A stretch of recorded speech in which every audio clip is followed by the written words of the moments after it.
Hey, what's happening, everybody? It's Robert Phoenix, broadcasting to you live from Fredericksburg, Texas.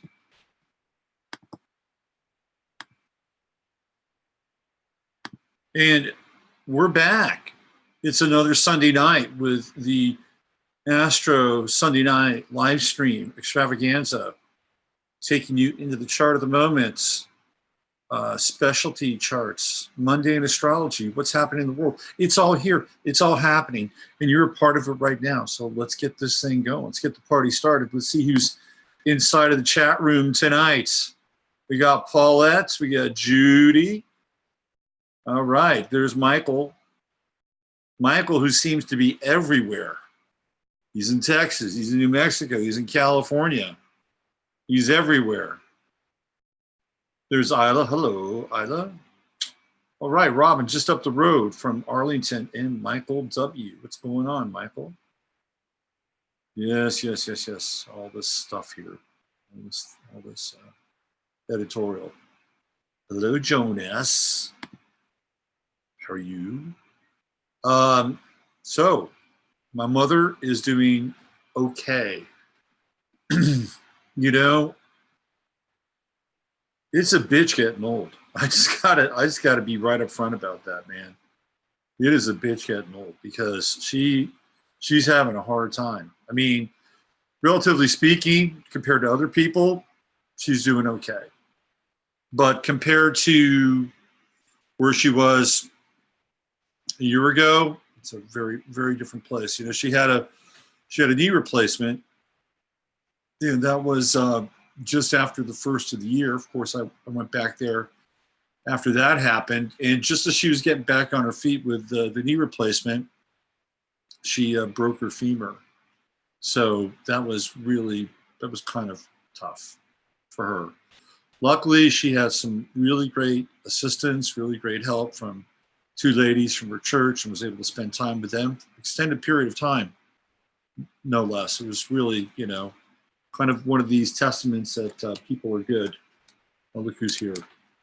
That people are good. There are good people in the world. And two of them came to my mother's rescue and had her at their place for about 4 weeks, maybe longer than that, 4 to 5 weeks. Anyway, she's home now, and she just got back just before I arrived, and her spirits were extremely low because she's had a lot of water weight gain, and you know, a lot of immobility and just feelings of helplessness, you know, that I think are natural. And so I went back there and tried to do the best that I could, and I got her. She's been at this like senior living place since 2010. And she's never been to the gym. She pays $800 a month in HOA fees. $800 a month. That's like a mortgage in a you know, probably in a place like Memphis or Chattanooga. And she has never used the gym facilities. I had to take her down there, so I drove her down there. I got her signed up for the gym. You should see this gym. It is nice. It is sweet. Nice gym. So I got her signed up, and then on Friday, I got her into a little water aerobics class with a bunch of other ladies, and you know, I gotta say, man, some of these seniors they're kind of inspiring. I mean, they're walking around, you know, with their canes and their walkers, and they're trying to do shit, right? They're trying to stay in the game. I'm like, you know, hats off to you. You're down at the gym, and you know, most people be just hanging it up. So I tried to point that out to my mother. So, you know, we'll see where it goes. Like, I'm not there. I can't you know, personally drive her to the pool. So we'll see what happens with that experience. I think she was a little bit better than when I left, but man, she was down in the dumps. Let's see what we have here. Tanya Brooks says, "Hey, hi Tanya. Things can change very quickly for sure. Blessings to your mom. Thank you, Jenny. Is she a Capricorn? No. No. She's not a Capricorn. She's a Pisces. Barely. No, she's a Pisces. She was born with a Virgo moon, so she's born on a full moon. And it's funny because my father was born just after the new moon. So he had a Virgo moon just after the new moon. He was a Leo. And she had a full moon in Virgo. So they had the Virgo lunar spectrum. And then, of course, they had the Virgo child, which is not unusual when it comes to astrology. A lot of times you'll see that with families. You'll see moon-sun conjunctions with the mother or the father. A lot of times you'll see some Venus conjunctions in there. There's a lot of interstitials that take place between families. I had this one client, great super lady, moon conjunct Uranus, daughter moon conjunct Uranus. How weird is that? That doesn't happen very often. And they're in different signs too, but still the same package, right? Moon Uranus. So we had the outside rebel mom, and she's got the rebel daughter, who may be a rebel mom in her own right at some point in time. Even in my chart with my son, I've got a Libra moon and he has a Libra moon. A lot of times you'll see moons connected between generations. And a lot of times there's unfinished family business too that you'll find. Like I've got a Saturn moon square and he has a Saturn moon square. So, working stuff out. It's an interesting exercise and really worth looking into your parents' charts. If you haven't done it already, I think you can find a lot. Where you want to look, you always want to look also in the 8th house. And you'll find the family secrets a lot of times in the 8th house. Not always the 4th house, although the 4th house can hold some information. Obviously, that's the home and where you grew up and the emotional influence. But the 8th house is the vault of secrets. And you can find out stuff in a person's 8th house. Yeah, that's the vault of secrets. 12th house a little bit too, but mostly I think 8th house. What do you think, Jasper? By the way, Jasper was really, really happy that you guys sang him happy birthday last week. He told me that. He's been very content. Jasper wasn't born content. Jasper was born in the streets. He was born in the streets of San Francisco. That's right. Jasper's origins were tough. They were hard. Jasper was living down in the Tenderloin. He was a street cat. And his street person realized that he could not care for Jasper the way that Jasper cared for him. So he got dropped off at the shelter as a little kitty. And that's where Jasper was rescued from. The streets of San Francisco, a Quinn Martin production. Okay, once you step on back there, now that you've gotten your pets, one over there, go behind the computer. Go behind the computer. Of course, like cats, they always listen. Right? Not. So we got a Virgo moon tonight. Speaking of Virgo moons, we're going to be exploring that a little bit. Chart of the moment. I got some really interesting charts tonight. Really, I think they're interesting. Little video stuff. We'll get into some video tonight. And we got a pretty good Sunday night live stream. Just waiting for Jasper to. There he is. He's on the other side of the computer now. He's going to mark the computer. Yes, I know it's yours. I know you own the computer. You own everything in the house, including me. And he's going to rest. And there he is. Now he's resting. See that little nudge? I was putting his fat ass up against the computer screen. So I had a Virgo moon moment today. I was at the grocery store. I was at HEB. I have to say I kind of lost it. Just a little bit. I try not to lose it. Try to be cool, right? Try to be cool with stuff. But today, I had kind of a lose it moment. So, I've been going to grocery stores for 50 years, right? I mean, and buying things since I was about 9 or 10. So, 49 years, 48 years. Not once in my grocery store journeys have I ever encountered somebody who moved my stuff off the conveyor belt. And today that happened. All right. Today it happened. And it must have been either Vorticorus moon or Virgo moon. I wasn't sure what the degree was. But here I was, being a responsible grocery shopper. I think I had slightly more than 15 items. I might have had 18 or 19. But, you know, it must have been the Virgo moon. I'm not trying to squeeze in and squeeze my extra items in, right? I'm not one of those people. Well, not all the time. So I go up to this regular checkout, and you know, I see, you know, a bunch of shit down at the other end of the register, and I see a wide open conveyor belt, right? So I'm thinking, but then as I pull up and I get my cart, I notice that the cart in front of me is probably about 3/4 of the way empty, but there's another quarter of shit at the bottom. And there are two people. There's obviously the husband or the guy, and the woman, the gal. And he's down at the end with, you know, their monthly supply of whatever. And she's pulling the stuff out of the cart.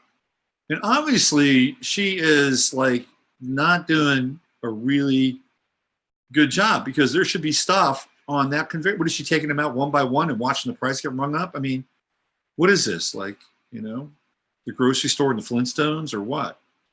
You got a wide open conveyor belt. So what do? I put my little separator up there and I start putting my stuff up on conveyor belt. Of course, it's not in her world. Got about 2 or 3 items, right? Wide open conveyor belt. And what does she do? She takes my stuff and she puts it on that steel area, which you kind of put your things sometimes waiting for space to open up on the belt, right? How many times have you done that? You put a few things on that little silver kind of bracket, the staging area. You just wait for some space, then you move it on there. Well, there was like a whole conveyor belt worth of space. And she's moving my stuff. Well, cloud shit too. She's moving my shit.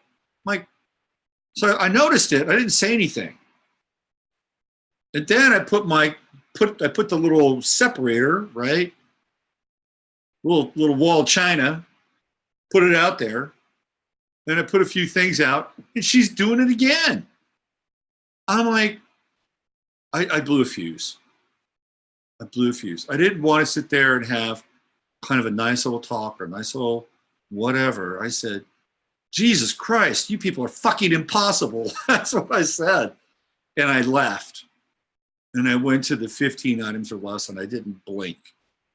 There's no Virgo guilt involved. I've never had that. Has anybody ever had that done before? Has anybody had their groceries moved off the belt and back onto the staging area? Has anybody ever happened to you? Just curious. There's only one HEB for it. That's it. It's the HEB. Anybody see that? Hi, Mary. Anybody? Did that ever happen to anybody? You got 2 rows of checkout in the first row, the second row. Dude, they've got more registers in HEB in Fredericksburg than there are. I don't know. I can't come up with an analogy. There's a lot. There's like 20 checkout stands. 20 checkout stands. Yeah, exactly. Nobody. I just asked you, has anybody moved your stuff? No. You guys said no. It's never happened to me before. And by the way, don't touch my shit. That's just the way it is. Keep your hands off my stuff. I don't touch your stuff. You don't touch my stuff. All right? It had to be the Virgo moon. Man, I was pissed, man. I was totally pissed. Anyway, that's over now. It's done. Then I thought about to myself, like what was going on in their heads, You know, or what did they talk about afterwards? And I thought about that for about 2 seconds, because the end result would have been far less satisfying than my imagination would have conjured up. No, because I like to cause a public scene. Well, then, you know, I'm not averse to causing a public scene. I'm not. If I want to call somebody out, I'll do it. I don't care.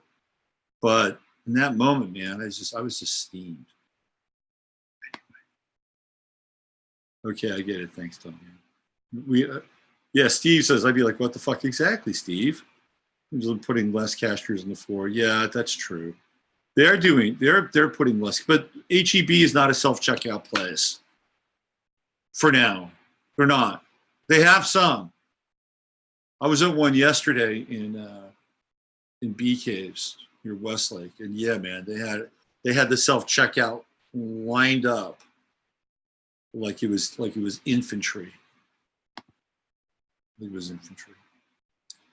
Okay, let's get into some astrology, because I don't want to bore you guys too much with my grocery tales, because they're kind of boring in some ways. Let's talk astrology. Let's talk astrology.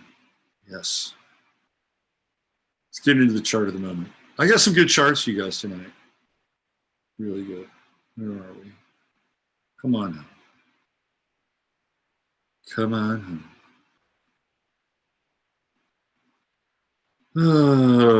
So the baby was born. The royal baby was born. Wasn't quite May 6th, but it was pretty darn close. Right? Royal baby. Unaspected moon.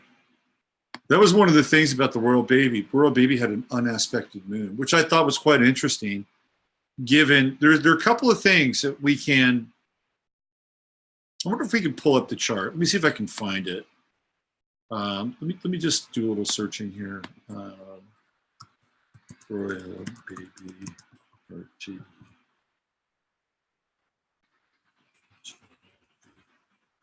Because you know astrologers have done these charts.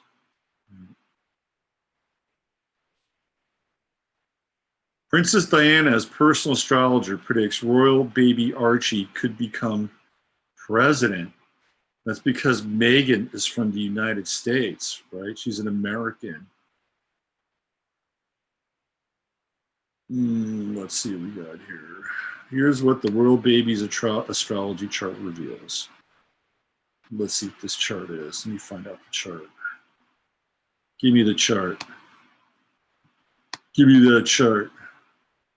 The moon isn't unaspected. The moon is aspected. Moon's at 0 Gemini. All right, here, let's pull up baby's chart. Royal baby.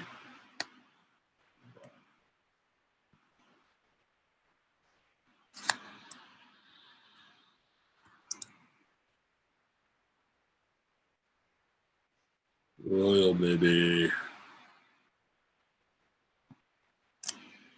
All right. Let's do the royal baby chart.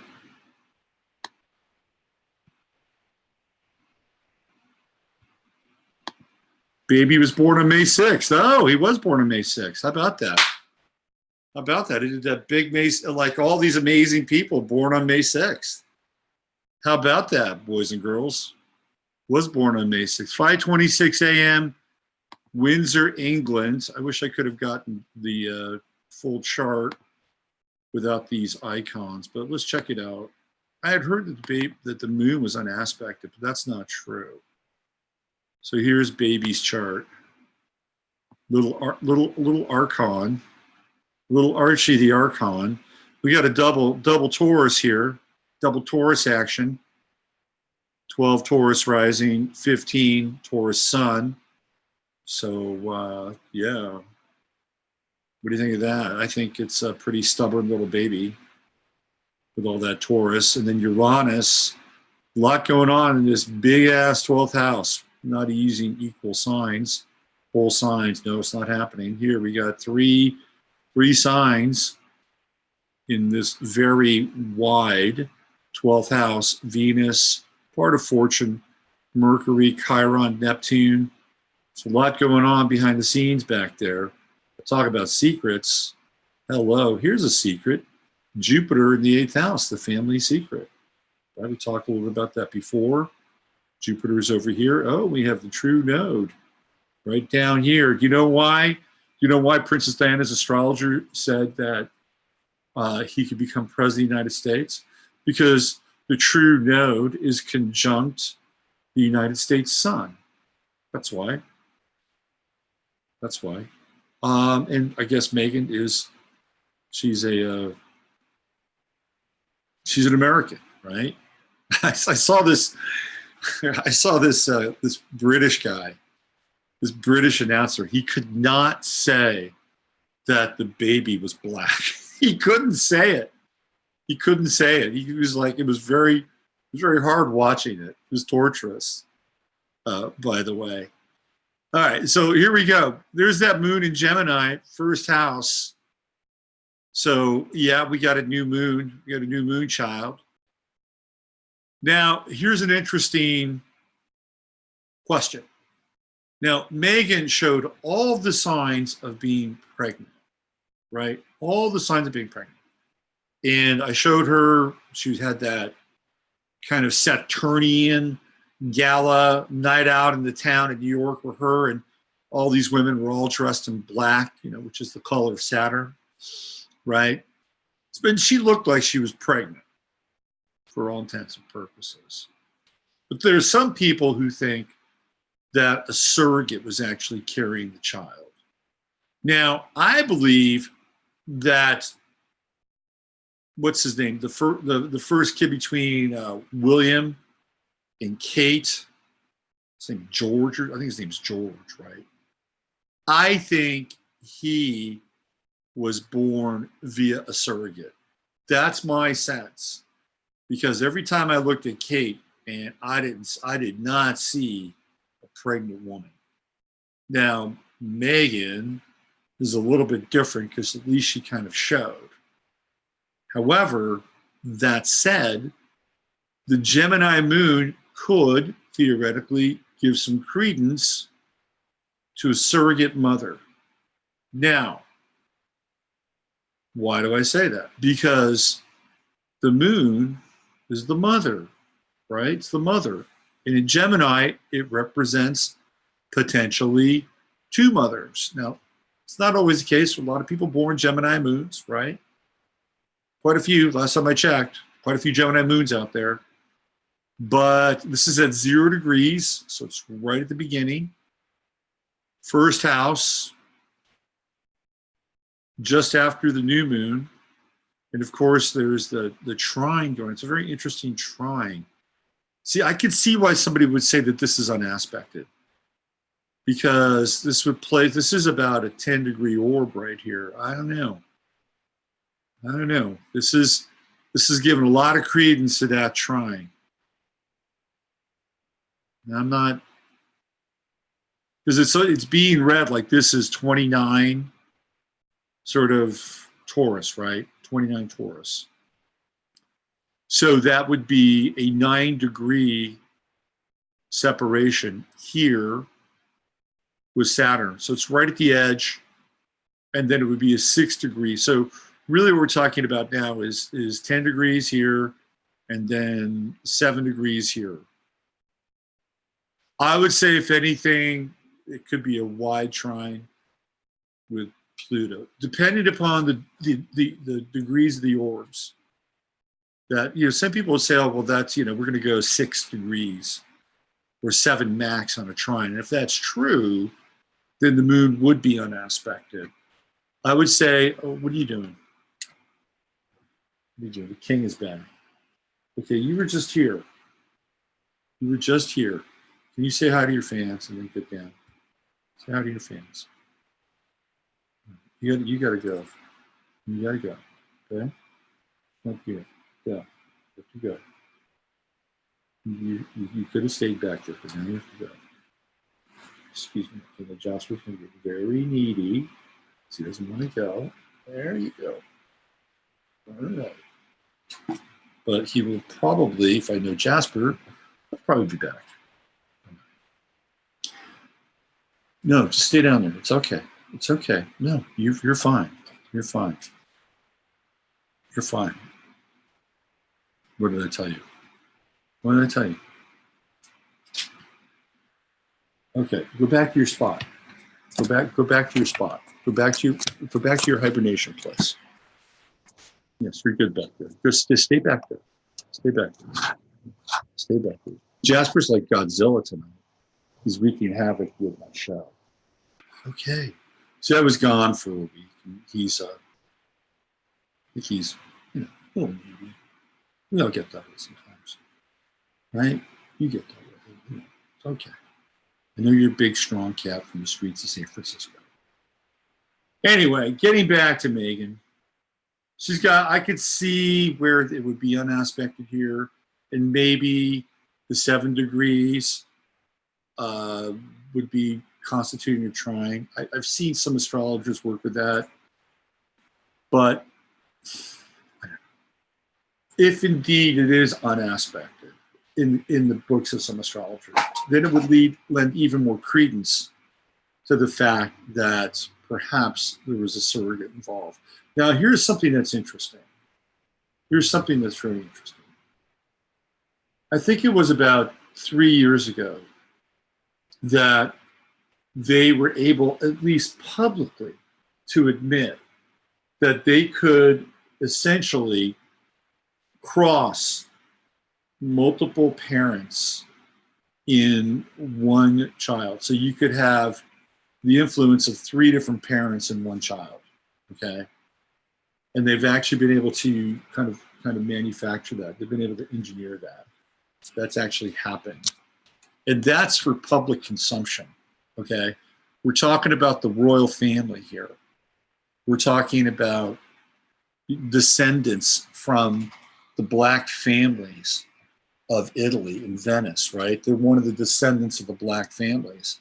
We're talking the queen, who might actually be a descendant of Muhammad himself. So what kind of technology, both occult and biological, are available to these people? Probably a lot, right? Like some far out shit, some crazy shit. So having a child inside of the royal house, I think, would be a very interesting affair, and bordering on experimental. So with this moon in Gemini at 0 degrees, with potentially the trine to Pluto, what does that mean? I mean, when you have Capricorn on the midheaven and Saturn up there, just hugging that midheaven, and Pluto there, I mean, that's heavy. That's a lot of power at the top of the chart. That's a lot of power. That's intense. That's the oligarchy, just sitting, just nesting right on top of that chart. All that intensity, all that tradition. And Pluto's retrograding. It's like Saturn, also in retrograde mode there. And Pluto is deeply influencing the moon. And so we're looking, and we can't, we're looking at the life chart here. So this is somebody who is going, I think that this kid, whether he's president of the United States or not, this kid is somebody that's going to have a lot of juice, because he's got the sun on the ascendant, which is like a double sun, very powerful, extremely vital. And then the sun trine to Saturn, and kind of a wide trine there to Pluto. That's intensity, right? That's a lot of intensity. And then we've got Pluto-Saturn theoretical trine to the moon. That's pouring down, right? They're both pouring down, coming into both the sun and the moon. So this is heavy-duty influence coming from sort of the oligarchy, which is clearly represented. And Saturn at the top of the chart, man, that's like the black sun. So I think he's a child of the black sun. He's certainly a child of the black mother. Right, you're done. You're done. This is the last time. See ya. After the second time, he finally gets it. You stay down. You stay down.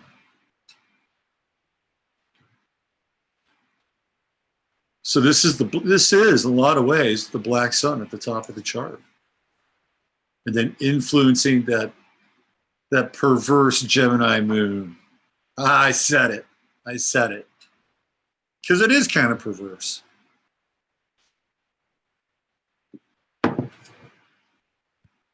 I've had some partners with Gemini moons. I would know about these things. So then, let's see. The other thing he's got going on here, he's got this Jupiter retrograde. That's interesting, right? In Sagittarius. See, the 8th house is conception. Here's Jupiter over here. That's interesting, right?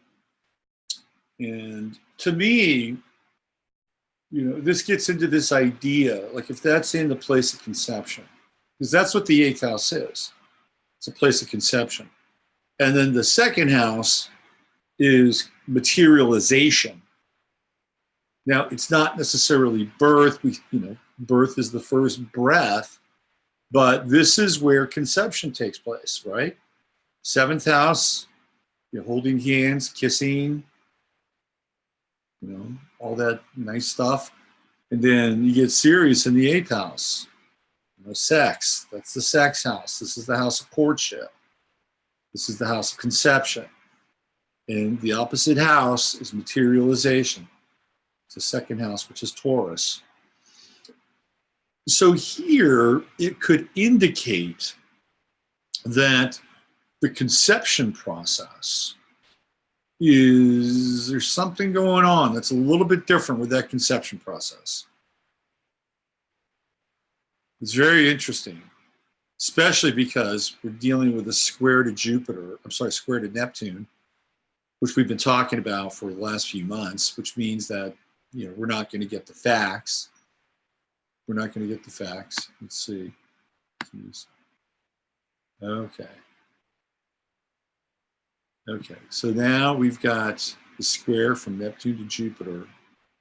And then we have the opposition to Mars. This Jupiter-Mars opposition, by the way, right? Heather and I talked about this Jupiter-Mars opposition.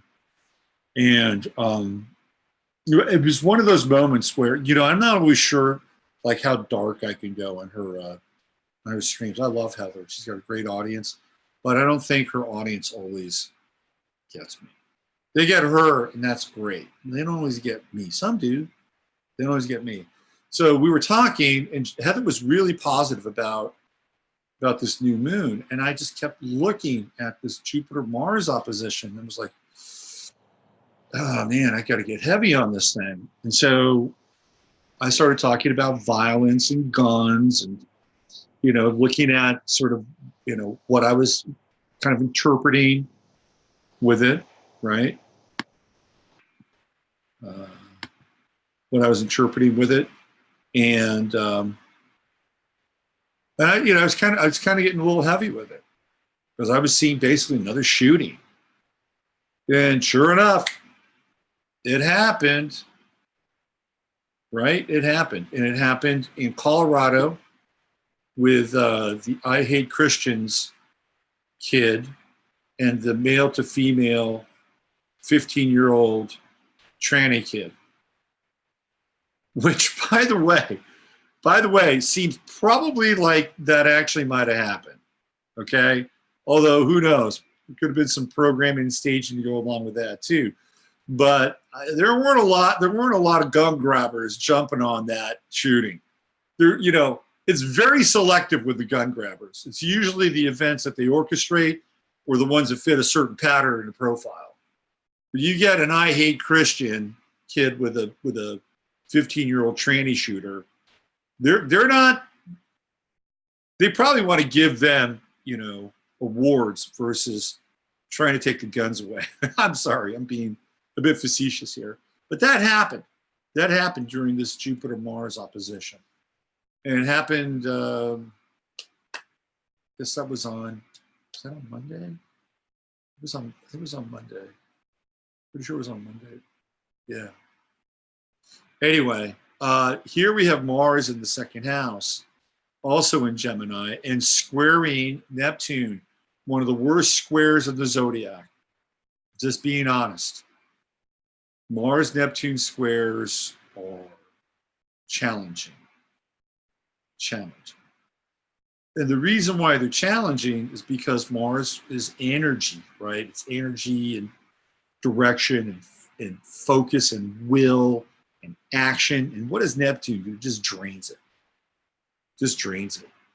And Mars in Gemini is it's a little schizo, a little bit. It's hard. It's really hard. Like, people at Mars and Gemini can get a lot of things done with multitasking. Sometimes it's hard to focus on one thing. It's even harder when there's a Neptune square. So Mars, Gemini, body in motion stays in motion. That's the mantra. The Neptune square, it bleeds it. And the image that I have here is somebody who will be dealing with issues of cowardice with a Mars-Neptune square. Now, I know there are some astrologers that will say it will make him more compassionate. Maybe. Maybe. The other thing with Mars-Neptune squares is that they feed into the addiction cycle. I've seen a lot of people with Mars-Neptune squares in my work that have addiction issues. I've talked about this many times before. And there it is right there. Now, he does have some interesting sextiles with Venus. That's a 5-degree orb, and with Mercury. So there's a lot of potentially quick action. But there's so much shit going on behind the scenes here with this kid. I mean, look at all this. Look at all this. There's something about the conception that is different.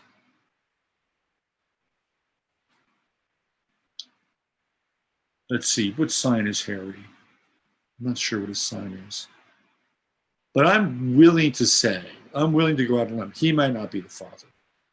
He may not be the father because of this Jupiter aspect. Think about the royal family. They can impregnate these people with anybody. I mean, anybody.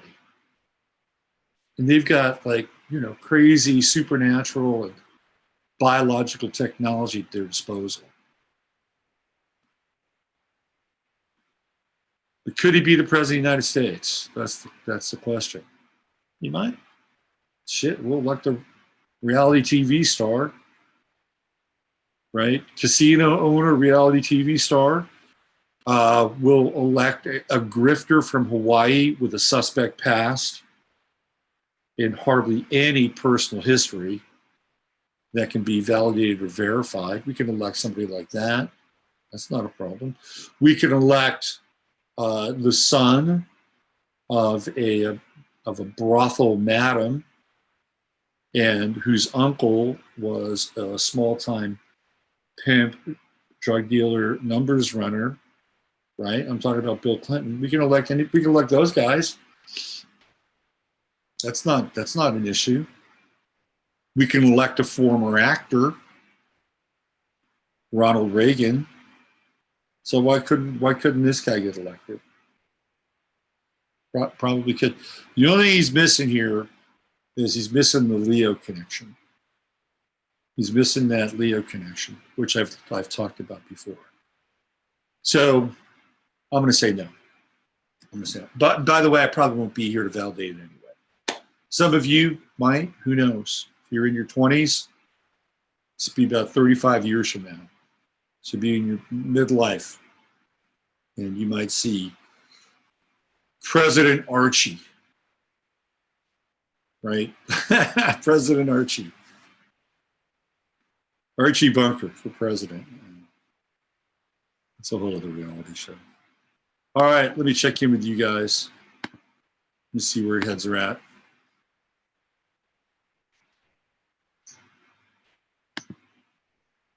Oh. Yeah, we got 66 people watching. How about that? What do we have here? Oh. We got a lot of comments here. Grifter, I find so distasteful. This is from Obama. Yeah, exactly. I see a social, Mark says, I see a social butterfly in Archie. Jupiter retro signifies the non-royal title choice. That's a big deal. Let's see, what else do we have? Heather's great. Love Heather. I love Heather. He is destined for something. Well, he's got that sun on the ascendant. That's a big deal. Square Neptune. Uh-oh, he's destined for something. Saturn conjunct South Node. He will be a force. That's true. Okay. Sun on AC is strong too. I bet they planned everything. Put grandma on speed dial. I call that Instagram. Oh, I like that one. That's cute. Let's see. Rough to focus on the gags left at let's see. Gemini moon here, and I was raised by my mother and her mother. Yep, 2 families. Megan and his royal handler. Let's see. Kate did not have the post-pregnant walk. Nah, man. I think Kate was surrogated. I'm looking thin. Oh. Well, it's not because I'm sick. Not because I'm sick. Okay. So I just wanted to just jump off there, do the royal thing, just kind of impromptu. Let's go to the chart of the moment, which is where we are right now. Let's get into that. Here we go. That's the chart of the moment. And it even says Fredericksburg, Texas tonight. Check that out. I didn't have to go in and readjust. So we got Scorpio on the ascendant tonight. There's Jupiter retrograding, second house. I should always be asking for money with Jupiter in my second house. I tried that last week with my impression of the televangelist. Got a few laughs. I didn't get any money though. And then we have, let's see, that Saturn-Pluto conjunction that's still hanging around, right? And still in sextile with Neptune. We like the sextile. But here we go now. The sun is in trine with Saturn, and tomorrow it will be in trine with Pluto. Pretty solid stuff. Good way to start a Monday. Trust me on this. Good way to start a Monday with the Sun-Pluto trine. For everybody, doesn't really matter, right? Wherever the sun is showing up in your chart, over Saturn and Pluto are showing up in your chart, they're communicating, they're talking. It's kind of an aspect of strength and grounding. It's a good week to step into the week with a sense of like purpose and confidence. And there's some good manifestation energy with the Sun-Pluto trine. So be clear about what it is that you want. This would be a really, really good week to work with, the quote unquote power of intention, especially because as we move further into Monday, guess what's going to happen? This moon is going to move closer and closer into orb with Saturn and Pluto. So now we've got a grand trine going on. It's an Earth trine. And the thing I like about, I think a Virgo moon is hard. Being around 2 parents of Virgo moons, it was hard to sit there. And I've seen Virgo moon people, and they can be a little obsessive, okay? It's a tough moon. However, one of the things about the Virgo moon is, of course, it wants to serve. It wants to find a place for that kind of, frenetic Virgoan emotional energy to be worked out. And if it doesn't have it, that's when the Virgo moon becomes even more agitated. So here the Virgo moon gets really grounded, and we could even start off with, because right now it's in trine with Uranus, which I think is kind of cool, right? Uranus trine. You're trying on different emotions, different emotional responses, but you're doing it in a way, at least tonight, maybe today, you're doing it in a way where it's not a threat, because you're working with a harmonic angle. So it's not like, you're trying on different emotions and, it looks like a lime green bathing suit with black stripes running up and down, right? I mean, it doesn't feel that way. So it's a bit experimental. I don't know, maybe tonight, if you cook something for dinner, you might have tried something a little bit different. It would have been a good night to try that. Anyway, tomorrow, the moon will begin to move closer into orb with Mercury. There's more kind of intuition. It's solid. It's grounded intuition.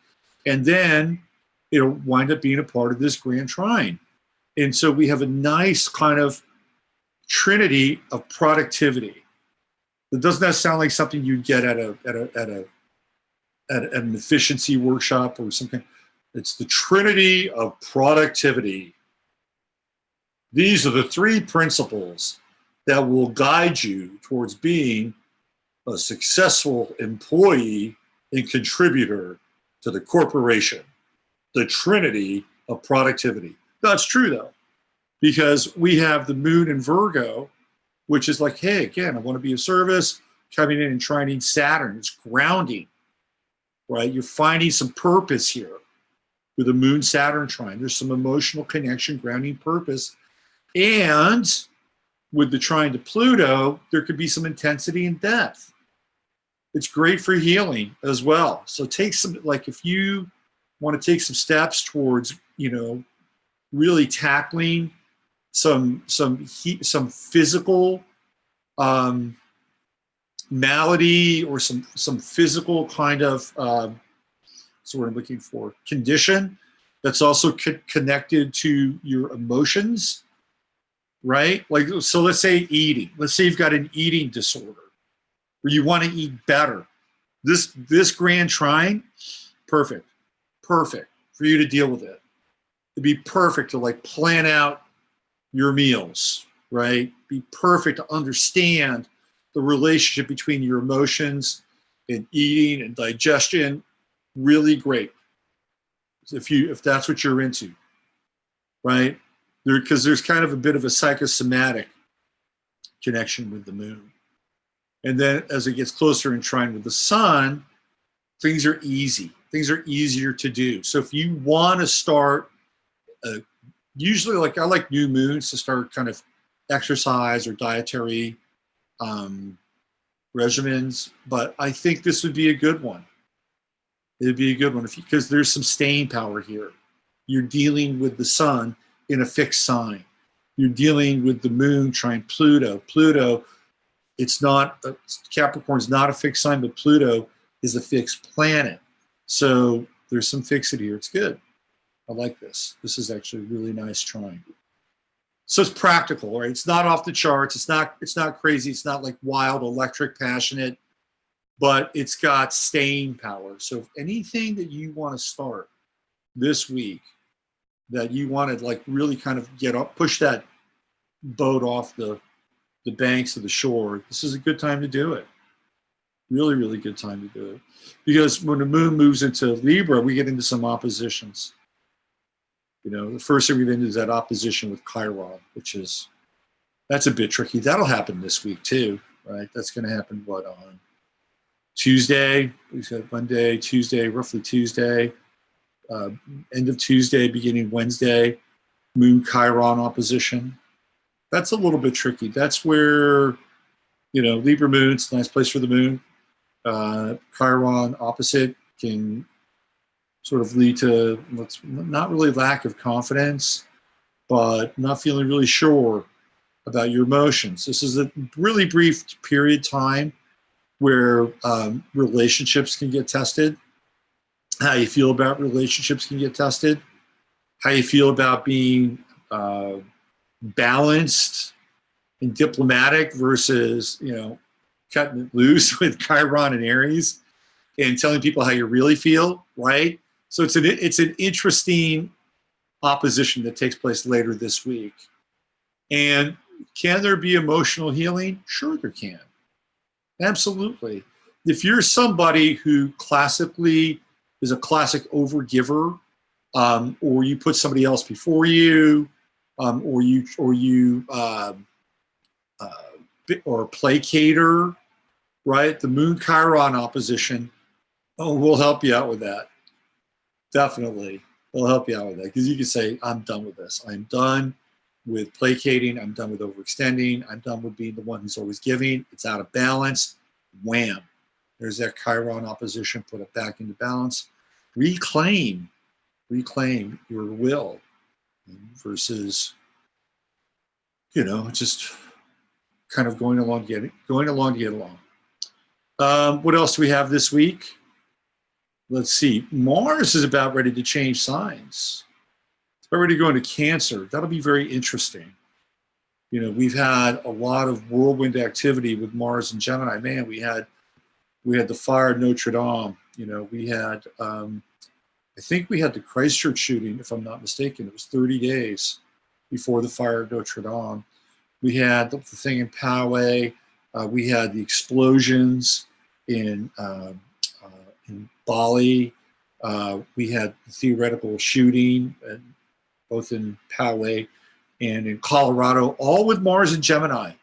So, that was a very kind of explosive.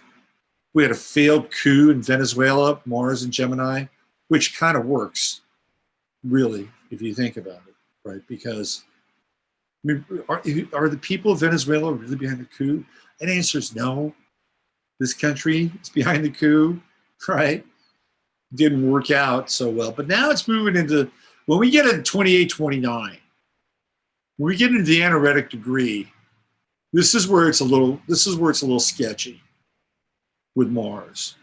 So we're not out of the proverbial woods yet. Okay, we've got the last few degrees of Mars and Gemini. And that 29th degree is really, well, I think the 28th degree is harder, to be honest with you. 29th degree, there's no energy left. There's like this desperate kind of grasping attempt to get something done. And when that happens, sometimes people do crazy things on the 29th degree. But it's going to go to 0 Cancer. And what's interesting about 0 Cancer, at least the Sabian symbol, the Sabian symbol is a flag at sea lowers one flag and raises another. So it's a changing of allegiance. And as Mars moves into 0 Cancer, it could be very interesting when it comes to the changing of allegiance. So you may see somebody, decide that they want to, it's like maybe somebody like Mitch McConnell, who's been, I think, supportive of Trump, but not wildly supportive of Trump. You could see Mitch McConnell maybe do an about face. Just look for people to do an about face, and we'll see this displayed in a public setting, in a public forum. Generally, politics. Also, with Mars moving into Cancer, man, the debate around vaccines and contagion is heating up. I am telling you. It is starting to get hot, right? The word on the street is that they're going to stop people from going to the movie theaters without having some form of vaccine. You're not going to be able to get on planes. So how are they going to do all this? How are they going to track this? They're going to track it via your cell phone. So now this is, it would be an invasive way, a rapidly, quickly invasive way to get into biometrics. And the biometrics don't even have to be facially recognized, right? Like your record would be a part of some kind of an app, and you could just show people that, yeah, I've been vaccinated. I can go into this movie theater. Or I've been vaccinated and I can get on this airplane. So we're getting much closer to these kinds of realities. Now, Mars in Cancer, to me, represents the warrior mother, right? This is the warrior mother. And I think we're about to see some pretty pissed off moms. Because at some point, that mama grizzly bear instinct is going to kick in. And they're going to say enough, right? So there's two sides to being a mother. Actually, there's a lot of different sides. But one side is you want to make sure the child is safe and secure, and you can do anything to make that happen, which means you'll take your child to the doctor and, But at some point, right, there's going to be like oversaturation, and there's a lot of people doing research, and there's more information coming out. At some point, there's going to be a tide. The tide is going to turn. And you're going to see, I think, more independent mothers get fired up about the vaccination schedule. They're going to get fired up about stuff. It's coming, right? And it's not just mothers. It's parents. It's parenting. It's taking, fathers can get involved here too, right? It's like actively protecting and nurturing your offspring and your family, which is a Cancerian thing. You know, I was going to save this story for tomorrow, but it's in the vein of what we're talking about. I just want to read it. And parents are starting to fight back now around some of this stupid bullshit. So this is from Gateway Pundit. Look at this. Parents sue elementary school teacher, school after forced transgender education and transition encouragement. This will blow your mind. Of course, it's Oregon. Parents of an 8-year-old boy in Woodburn, Oregon are suing the school district. Look at that number, $999,999. Lots of nines and sixes in there.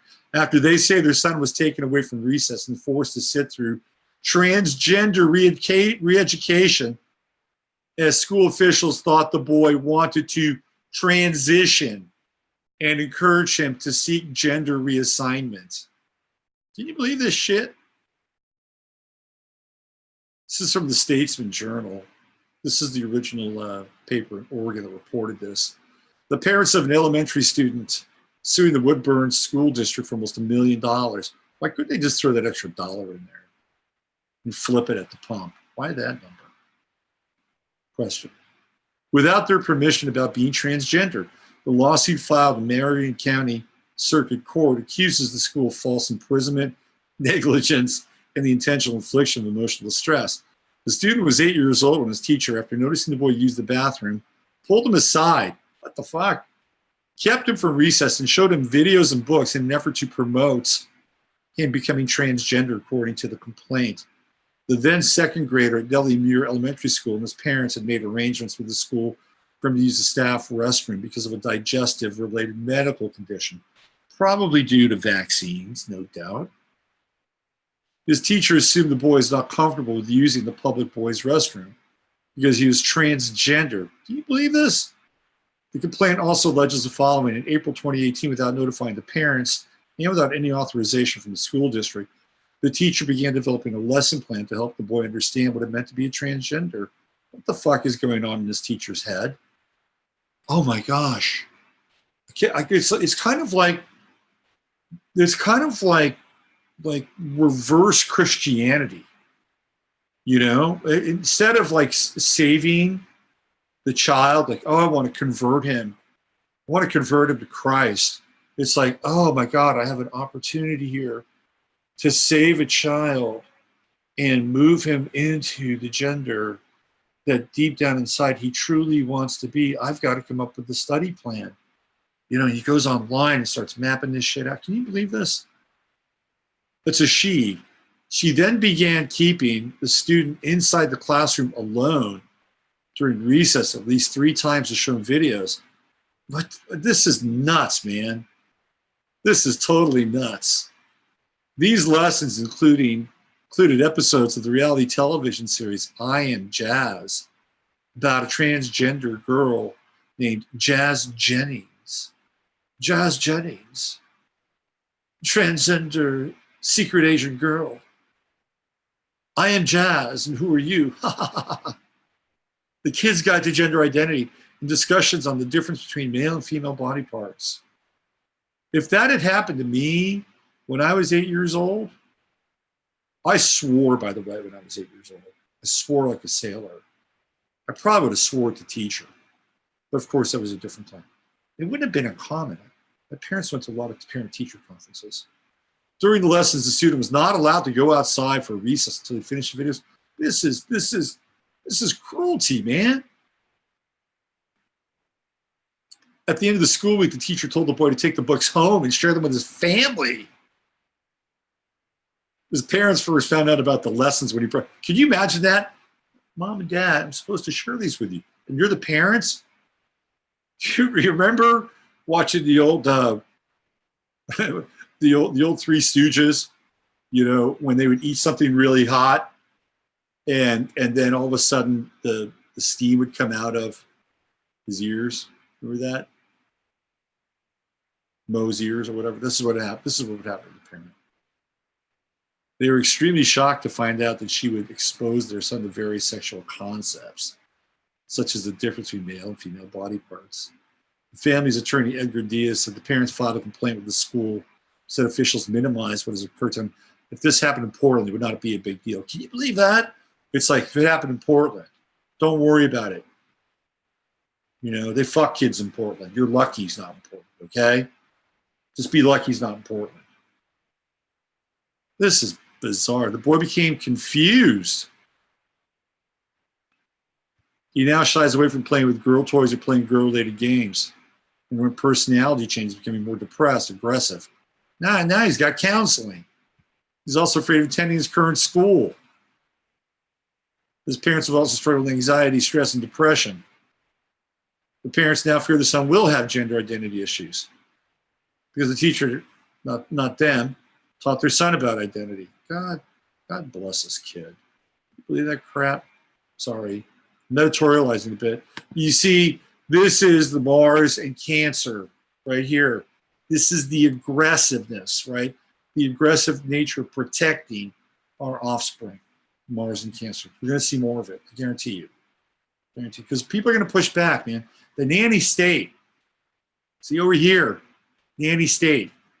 It's getting bigger, right? Just wait till Jupiter comes into Capricorn. It's going to metastasize.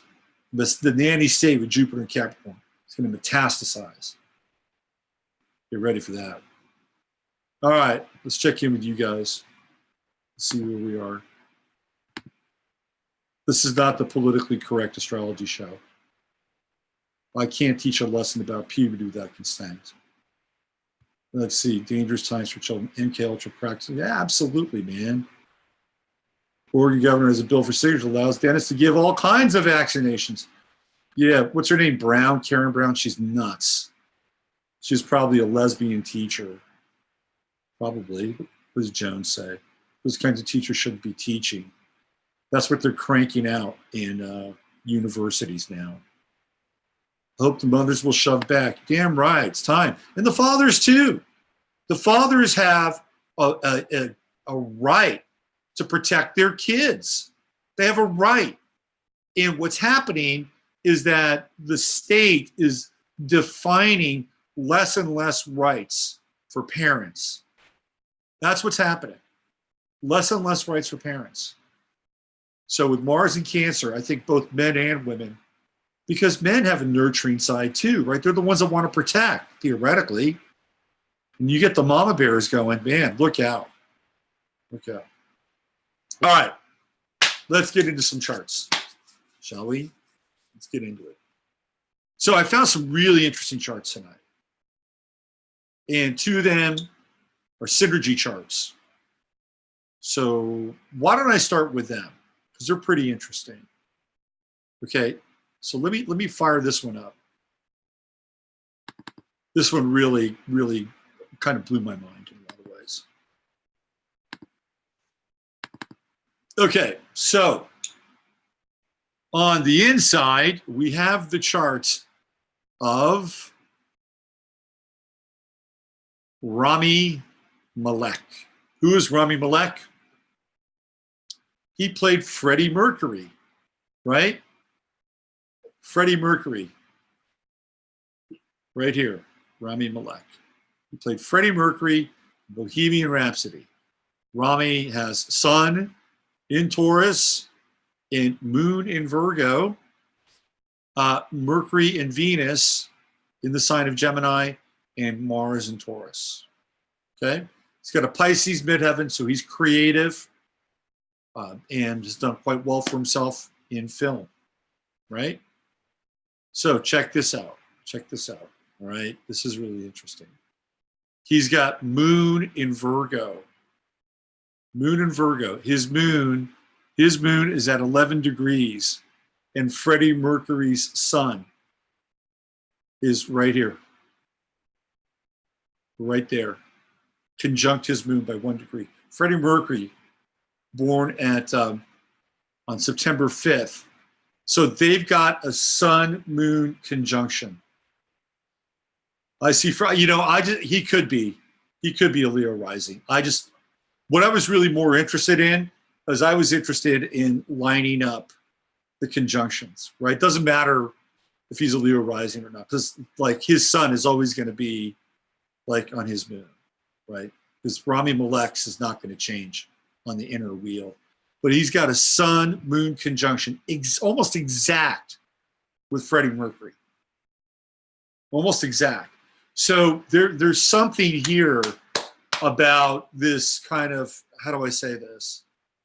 Transference of spirit, right? Sun moon conjunction. Okay, it doesn't stop there. So check this out. Rami Malek's Saturn is at 3 Libra, and Freddie's Neptune is at 7 Libra. So now they've got a Neptune-Saturn conjunction as well. And, you know, it's, to some extent, Saturn represents karma. I like to think of it as contract. And with Neptune, right, Neptune is beyond this world. Neptune is beyond this world. When we get into Neptune, where are we? We're in the 12th house. That's Neptune's house. So he's got a contract that aligns with Freddie Mercury's Neptune. He was channeling Freddie Mercury. Absolutely. He was channeling Freddie Mercury. He might have, you never know, Julie. So look at this right here, right here. Really interesting stuff. The other thing that is interesting is check this out. That's his true node. That's Rami Malek's true node. It's in Leo, hello, conjunct Freddie Mercury Saturn. Right there. Right there. There's Saturn all over this chart. Saturn conjunct Neptune in Libra. And then we have the Leo piece, which is what you were talking about, Tanya, which is why I didn't put him as a Leo rising. Like, if anything, I think he could probably be like maybe Aries rising, because the thing with the teeth, maybe. I just threw him up here as kind of a Gemini rising, just to look, Neptune, Saturn conjunct a true node. That is critical to this alignment, right? He had his purpose in life, right? This true node, in a large degree, is defined by the Saturn conjunction with the true node here. Like this role changed his life, right? Totally. Who was he before? He was a guy on Mr. Robot. Really great show, by the way. And he was fantastic. But you didn't know his name. He's going to be the next Bond villain, by the way. But check that out. Saturn conjunct the true node, Sun conjunct Moon, Neptune conjunct Saturn. Oh, we got one more conjunction over here. Here's Pluto. Rami has Pluto at 22 degrees in Libra. Freddie's Jupiter is at 26 degrees Libra. He's made a lot of money off this. You know, anytime you get into Pluto-Jupiter, right? Pluto-Jupiter conjunctions, Pluto-Jupiter trines, right? You get, hello, Cato. You get into money. You get into resources. There you go. Jupiter-Pluto. And what's interesting about these planets with Freddie is Frederick Bolsaro, is that his Venus and his Chiron, which is also in Libra, and Mars to some extent, certainly Jupiter, they're all part of the Via Combusta, or the burning path, like the burning way. And it was his relationships that ultimately scorched him, right? We're talking sexual relationships and HIV/AIDS, the burning path right here. And he was insatiable. He could go both ways too, right? Venus and Libra, Mars and Libra, masculine, feminine. I'm talking about Freddie, I'm not about Rami. And check out this, right? So Freddie's got Moon in Capricorn, and it's right here, right on his descendant. Again, so we have another moon marker, conjunct the descendant. Like, this is a kind of a very phenomenal supernatural chart.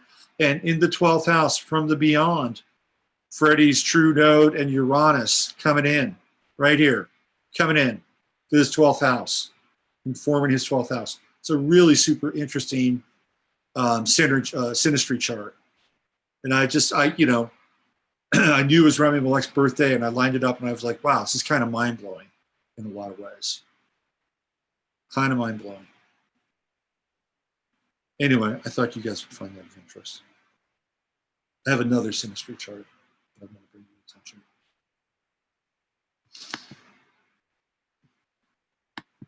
This one is perhaps a little less feel good in some ways.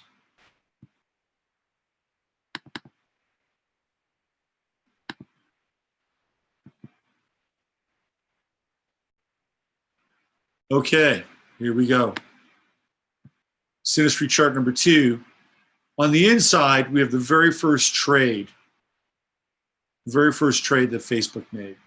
So there are 2 ways that you can, if you want to do like a horary chart for or an electional chart or horary chart for a company, you could look at when they're incorporated or if they're publicly traded, the first trade. This is Facebook's first trade right here. Took place 11:30 a.m. New York, May 18th, 2012. Well, guess what? Mark Zuckerberg happens to be a Taurus as well. Mark Zuckerberg, May 14th, 1984. There's no birth time because he was born in a government lab somewhere, right? So here's what I thought. There are 2 things about the chart that are highly interesting to me. Facebook starts off as a Leo rising on that trade. Boom. What is probably the largest group that populates Facebook? Baby boomers. Pluto and Leo, and to a lesser extent, the Uranus and Leo people. Okay. But look at all the Taurus on the midheaven. Sun in Taurus, Jupiter in Taurus, Moon in Taurus. Somebody knew what they were doing. Somebody knew what they were doing with this trade. Because what's the symbol of Wall Street? It's the bull, right? It's that big, big copper bull. This is money, money, money. Money, money, money. And on the outside, we got Mr. Mark Zuckerberg in his chart. So we're doing a little synastry here. Look at this. We got Sun conjunction. You don't think they were aware of that? Of course they were. And look at this, Sun-Jupiter conjunction. You think Mark Zuckerberg made a shitload of money? Of course he did. Look at all. Sun-Jupiter conjunction. First trade, Jupiter's freaking conjunct his sun. Look at that. Look at that. Venus-Mercury conjunction, right? Communication, Facebook, Venus, relationships, hard assets, Taurus. Zuckerberg's Mercury's, all of Zuckerberg's personal planets, man, they're right at the top of the chart. Right at the top of the chart. In conjunct the very first trade of stock of Facebook. Transiting his true node is in Gemini. He's going to have his nodal return coming up. He's going to be insufferable. It's going to be interesting to see what happens. I don't know if you guys saw this over the weekend, but one of the founders of Facebook said that Facebook should be broken up, which I agree with. And that kind of fits in line with the true node in Gemini, but I don't know. He's got all these planets in Taurus, and he's got a bunch more in Scorpio. And the Scorpio planets are down here. And so Zuckerberg doesn't have a ton of water in his chart. Well, he does have water. Let me take that. He's got no air. He has no ability. This guy has no ability to detach at all and see. He's got the true node. That's it, right? That's it. I just wanted to, yeah. 7, that's it. Other than that, he's got no ability to detach and zoom out and be objective. None. None. He's all about money, right? And power. Look at all this Scorpio down here. Saturn-Pluto conjunction, Mars-Saturn conjunction, Mars-Pluto conjunction. Now, this is interesting. This is interesting. Why? Because the fourth, let's just say, for instance, right, that this is the chart for Facebook. This is the chart. This is the public face. It's a very public company, publicly traded. It's heavily populated. Where do people access Facebook from the majority of the time? From their homes, right down here. the IC, the home. What do we have? We got Saturn, Pluto, and Mars. This is Mark Zuckerberg's Saturn, Pluto, and Mars. And what are they doing? Populating the fourth house, Facebook's fourth house, which means that Mark Zuckerberg's getting into your home. He's getting information from you 24/7, right? That's Scorpio. Using soft assets. Scorpio is soft assets and exchanging them and turning them into hard assets, money. So what did he get in trouble with? He got in trouble with the Cambridge Analytica stuff. He didn't really get in all that much trouble, right? That was selling information. It was selling information, marketing information that was used. And the marketing information was not information that you and I had agreed upon to give to Facebook so Facebook could then share to Cambridge Analytica. There was no agreement there. None. None. Which is why he got into hot water. But this is what Mark Zuckerberg and Facebook do. They use the scorpionic tactic of soft assets, other people's information. Because remember, that's what Scorpio does. It collects information. Collects information. And then what happens? Go to the other side of the chart, turn it into hard assets. Here we go again.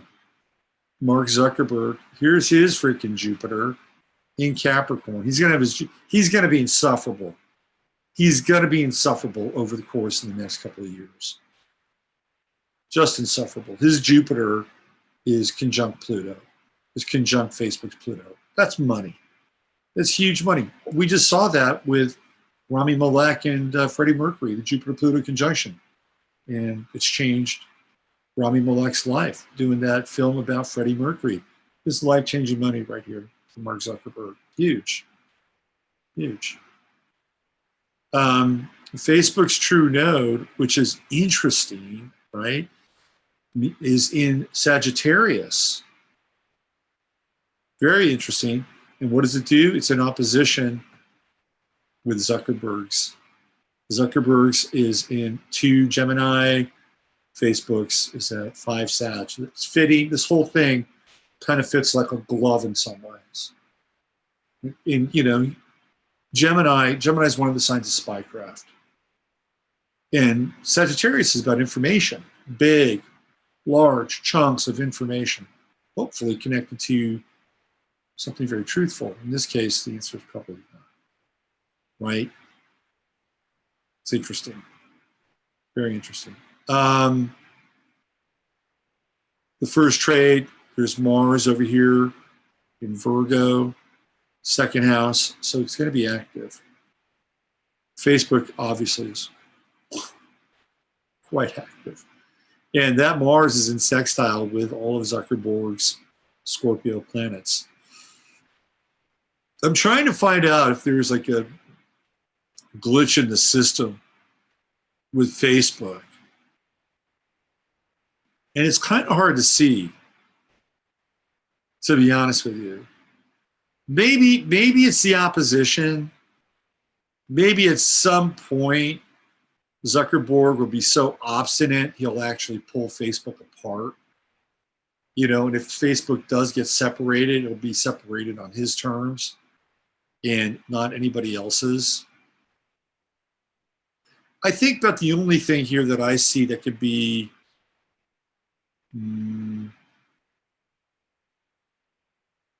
not damning, but it would be this in conjunct with Saturn to Jupiter. What's that? What degree is that Saturn? Let's see, 23 degrees. So I would say that Facebook would have a significant trial when transiting Saturn is right about here at 23 degrees. So that's right around the Pluto-Saturn conjunction next year, squared off against Facebook's Saturn. And Facebook's Mark Zuckerberg's Pluto, where's that? His chart. 0 Scorpio. I think next year could be tricky for Facebook because it's already getting heat now because Saturn's squaring, transiting Saturn is squaring this Saturn in Libra, the time of the trade. It'll go retrograde, but we're going to revisit this. So I do think that Facebook will have a bit of an issue. The in conjunct, let's see. So we have, let's see, that's going to be a 23 Libra. Right. So by next year, Jupiter will be in Capricorn. The one thing that I think they have to watch out for, possibly, is, let's see, we have Jupiter at around, where's this Jupiter? When Jupiter comes back, Jupiter is retrograding and it's going to form a yod right here with Saturn on Jupiter. So it'd be Jupiter in conjunct, Saturn in conjunct yod. Keep an eye out for that. That's not going to be too far off. You know, we're about 2 weeks away from that yod taking place. So Jupiter retrogrades, and we're going to have that yod come back again later in the summer. That could be a testing period for Facebook, and especially with lawsuits with Jupiter. But I really think that the big test is going to be that Saturn square. Anyway, look, these two charts were built for money and power, and they are totally interstitial, man. They're totally locked together. Totally locked together. And again, without, well, this is interesting. Let's see, Facebook's Venus, it's a 23 gem. Okay. That's going to be fascinating because when Jupiter hits 23, it's going to be in opposition with Venus and in conjunct with Jupiter and forming a yod. I think that's a lawsuit. I think Facebook is facing a pretty significant lawsuit, either during the first retrograde swing or the second one later in the summer. Okay, significant lawsuit coming with Facebook, coming from Facebook, coming at Facebook, like big. And it'll be interesting to see how they weather it, because then it sets up for the Saturn-Pluto square to Saturn happening in 2020. Anyway, they're happy. I'm not going to wish that guy happy birthday. Okay, let me check in with you guys, see how you're doing. What's happening there? FB and Zuck will destroy each other. Hey, Heather, nice to see you. I think Facebook will be working with smaller companies for better management. So I think I think we could be looking at that with the yod, right? That's what I think. And then the big Saturn square and Pluto square next year. Okay, so what time is it? 9 o'clock. I had a couple more charts that I wanted to pop up here. This message is of astrology. It's complex. Shit.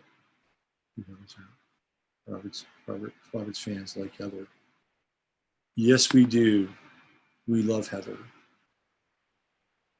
We love Heather. Let's see. Oh, I wanted to throw in Jordan Peterson's chart. I've had this for a couple of weeks now.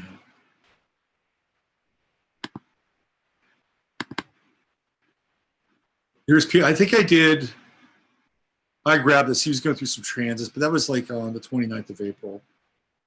So I didn't really want to get into the transits too much. Very complex chart, huh? He's a complex dude. He's got that grand trine. Look at that. Grand trine, mystic rectangle right there. Very, very complex fellow, Jordan Peterson. I think he's a total Gemini. He's a total Gemini, right? Total Gemini. So I have mixed feelings about Jordan Peterson. I mean, so one of the things that Emily and I were talking about the other day is that we're into this period now where there's like some really like tricky gray area at times. So, and I think Jordan Peterson is pretty emblematic of that. On the one hand, like he was this firebrand for free speech because he didn't want to comply with the Canadian government's dictum to use words that eliminated pronouns. So he got suspended by the college he was teaching at. And what happened is that suspension elevated him to a much larger status. And that combined with his book, which he's written, what is that? How am I on two screens? I might be on two screens. Whatever. Combined with that with his book that he's written, he's become very popular and super rich. He hit it off big time on YouTube. You know, YouTube's been really good to Jordan Peterson. Here we see he has Saturn in the 10th house ingressing into the 11th. The 11th, of course, is social media. At least I think it is. Jupiter and Chiron there in the 11th house. So he's got a pretty broad reach. And I think in a lot of ways, Jordan Peterson has played the role of a healer, especially for young men who have theoretically responded to a lot of his entreaties to make their beds and tie their shoes and pull themselves up by their bootstraps, right? Oh, we've got a new visitor. Guess who it is? It's Rosie. There's Rosie. Yeah, she's a little shy than Jasper. She likes to stay kind of out of the way. But you'll see her tail, no doubt. It's like a periscope on a submarine. Anyway, he made a lot of money. Jordan Peterson's made a lot of money on the internet, and I think that's Jupiter, by the way. You know, if you want to find out where abundance is in your chart, find out where Jupiter is. And for Jordan Peterson, you know, he's got this interesting melange of Jungian psychotherapy and self-help and kind of retelling the story of Christ. And he even said to his father that he was he figured it all out. He's a Messiah. So Jordan Peterson has been a Messiah complex, which, you know, I don't really have a problem with. You know, happens every now and then. Happens to the best of us. But Jupiter Chiron conjunction, of course, in Pisces, right? He would have some of that, especially in trine with Neptune. My God, can you imagine being between those ears and, you know, getting involved in all those swirl? The guy never stops. He never stops. You know, what does he do? He eats nothing but raw meat and water, right? Isn't that his diet? Which I don't think is entirely healthy. But anyway, he's helped people. Like Jordan Peterson, I think is helped. I specifically know one person, she may even be in the chat room tonight, Lynette, who has really, you know, locked into Jordan Peterson, and he's assisted her, given her some tools for living, right? Isn't that his book, his Tools for Life or something like that? So I'm not here to diss that part of him.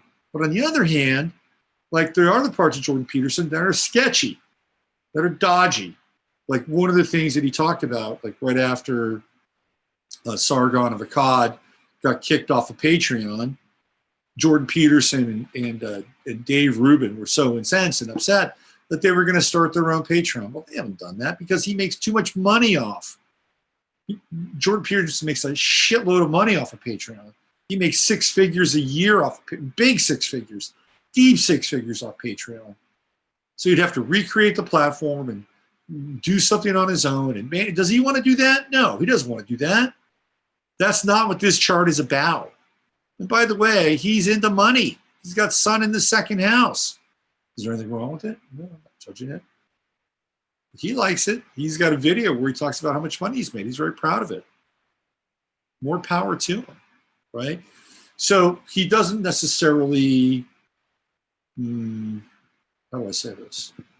He didn't really like follow up on his, let's go start a new Patreon. Oh, I'm so into freedom of speech, and we can't have this. We need our own unfettered and unfiltered platform. No, he didn't do that. It's too much work. It's not what he does. He doesn't start platforms.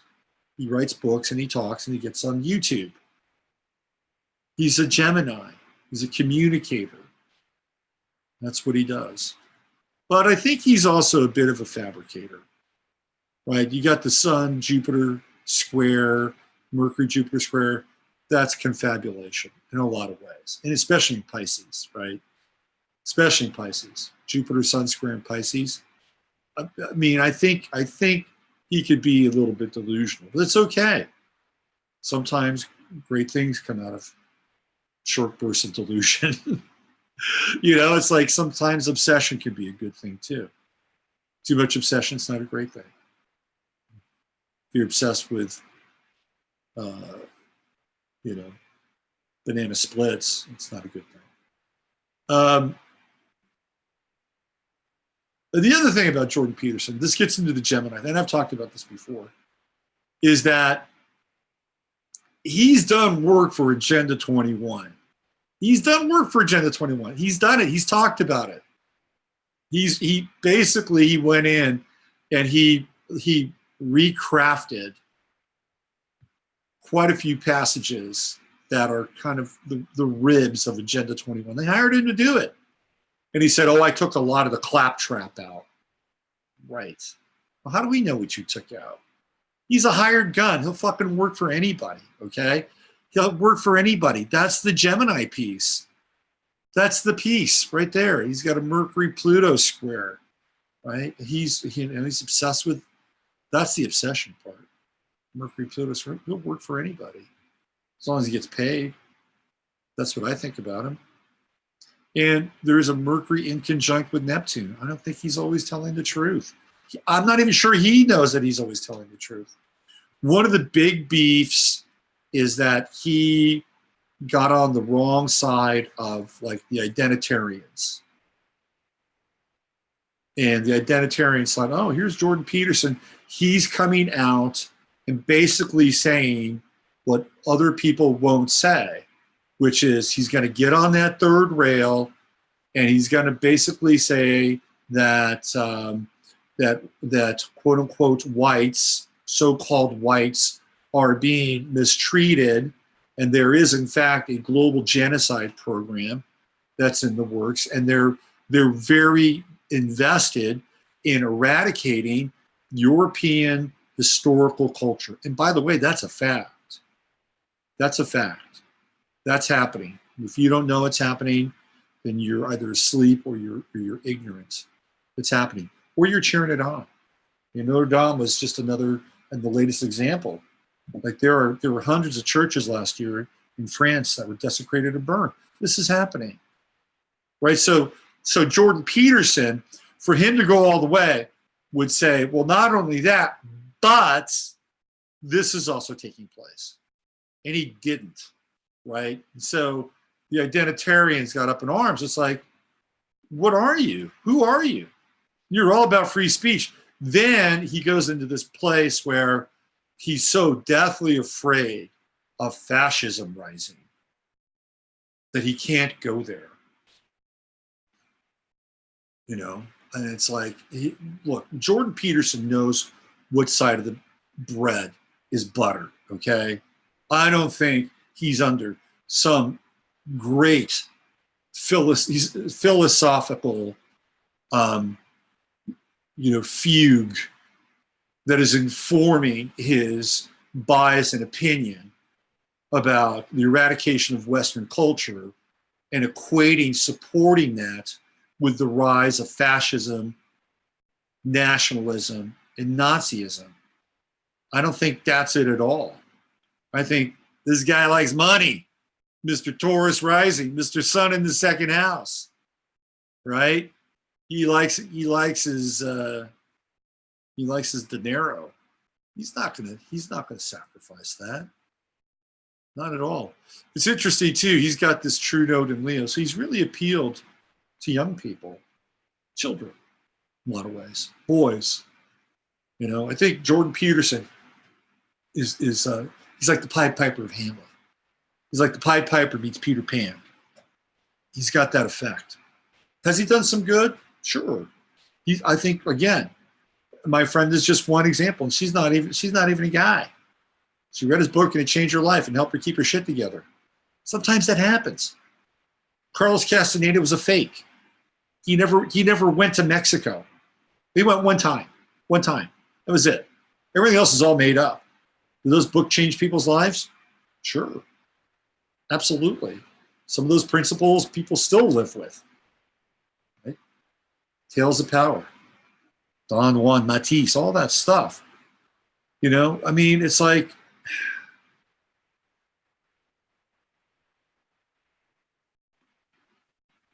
life's interesting that way. It's interesting. But on the other hand, you know, he's kind of a sellout, right? He's kind of a sellout in some ways. But on the other hand, he helps people. It's you know, Mr. Gemini, sellout helper, sellout helper, sellout helper. You know, he's got both bases covered. I wanted to play you a clip. This is probably the last thing I'll do tonight. I was going to look at George Carlin's chart. It's kind of an interesting chart, by the way. He's got a grand triangle. He's got Uranus in the 10th house. He's such a rebel. I love George Carlin. But let me just pop this chart in real quick, because I think it's a pretty cool chart. Okay, where is it? I had it here. Where did you go? Where did you go, George Carlin? There it is. Yep, right there. George Carlin. Today's his birthday. Happy birthday. We got another grand trine, right? Another mystic rectangle. And Leo rising. So he's a performer, born performer. And he's another person with Pluto in the 12th house. Remember how we've talked about how Pluto in the 12th house is, now I'm just seeing me. How come I'm not seeing, oh, there we go. Bit of a delay here. Okay, so yeah, he's got Pluto in the 12th house. And remember how we've been talking about how Pluto, there's so many really successful people, like people that are driven. I think Pluto in the 12th house drives people, man. I think it's just this relentless force happening at kind of a soul level. You know, if people don't have some kind of fulfillment with Pluto in the 12th house, I think their lives can be pretty difficult. And even if they do have some fulfillment, I think it's still difficult. But here's the radical, right? Uranus, right up here, and he changed the world. 7 dirty words. His 7 dirty words changed the FCC's ruling on vulgarity. Sun Mercury conjunction, of course, in Taurus, and so Carlin got his start on radio in LA. He had a radio show with a guy by the name of Jack Burns. And his, you know, when you're on radio, it's just your voice. They don't see you. Right? So it was his voice and his sense of humor that got him onto the airwaves. He was in the Army. He got discharged. He got discharged. He was not a good soldier. He was not. With Uranus in the 10th house, it's kind of hard to be a good soldier. That's my take. That's my sense. And George was a warrior for truth. He was a real warrior for truth. True node in Sagittarius, 5th house, creativity. And he got into some shit, man. Plus, he was a heavy drug user. He was a really, really big drug user. Neptune in the 2nd house. He had money issues. He owed the IRS a lot of money. He said that when he gave up his acting career, which is I think around 2002, and he just did straight stand-up. He did it because he was traveling a lot. He had to pay off the IRS. And he said it made him a better comedian, which is interesting, right? With Neptune in the 2nd house dealing with financial troubles. and it actually kind of reinforces the sun. He's a very creative guy and more sensitive, I think. He was like crotchety, craggy, you know, especially in his older age. Like, I didn't think he was that funny just before he died, to be honest with you. I think his humor lacked a sense of irony. It was very harsh. It was like a machine gun fire with tracer bullets. But there was that stretch between like 2000 and 2000 and like when did he die? I think he died in 2014. But there was a stretch for about 8 years, not 8, 9 years, where he was just money. Just money. He had 3 heart attacks, Leo rising, right? Leo rising. Interesting guy, super smart, very bright. The brightness comes from the Jupiter trine right here. Loved language. Loved to get into words. Let me play you a little clip of Carlin, and then we get into this thing with Russell Brand, and I'll get on out of here. I really like this because what's interesting here. I'll do this. This was the setup for tonight, right? Because there's another chart I wanted to bring in, and it is the chart of Tom Snyder. Tom Snyder is a talk show host. He had the Tomorrow Show, which I used to stay up way too late for, way past my bedtime as a kid growing up after the Tonight Show. The Tomorrow Show was on with Tom Snyder. And I've looked at Tom Snyder's chart before in this show, probably I think a couple of years ago. And I think it's a really interesting chart because he was very unconventional in a lot of ways. And he had very unconventional guests. Here's the Snyder chart. And Gemini rising with Mercury on the ascendant. He talked to people for a living. That's what he did. He talked to people for a living. And the Tomorrow Show was always, it was like, not everybody saw the Tomorrow Show. You know?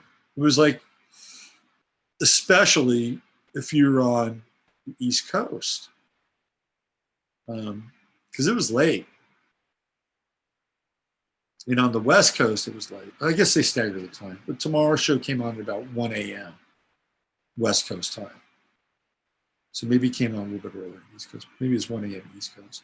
Anyway, it was late. A lot of people don't stay up that late during the week. They got to work. So people would tune in. They'd watch the news. Maybe they'd watch the monologue of Johnny Carson and then the first guest, and maybe they'd fall asleep. Right? Not everybody made it to the night show, Tomorrow Show. And he's got all these planets in the 12th house, hidden behind the scenes, the late night talk show that not everybody goes and watches, stays up to watch. I watched it. But it's all here in the 12th house. And Tom Snyder did radio too. But we have Mercury on the ascendant, and he had a lot of really weird guests, very strange guests. I saw William Shockley on his show one night, and he had very hardcore issues around race and intelligence, and he was debating a black scholar on racial intelligence on the frickin' Tomorrow Show. Shockley is one of the founders of the internet, by the way. He was on the show. I saw the people who were the emissaries from Eckankar. And I heard about Eckankar, how astral projection was a big part of their religion. I'm like, I want to join that. I want to join that religion. I want to get out of my body. Anyway, that's Aquarius on his midheaven. I remember one night he had the rock band Kiss on his show. He was all over the place. And he loved George Carlin. And hard worker, Saturn in the 11th. Probably didn't have a lot of friends. The ones he did have were probably very select. But you could tell, Sun, Saturn sextile. And there was I think Tom Snyder had a lot of latitude for people. Venus-Uranus conjunction. You'll see that with people with Venus-Uranus. They have a lot of latitude. They give people a lot of slack, even though the moon was square here. He probably had to get over some of his stuff. I like Tom Snyder a lot. He made his guests better in a lot of ways. Jupiter and Sagittarius in the 7th house. Okay, so I wanted to show you this clip. It's a short clip between Tom Snyder and George Carlin. It just gives you a sense of Tom Snyder's interviewing skills and George Carlin's genius, for that matter. So let me get into this. And,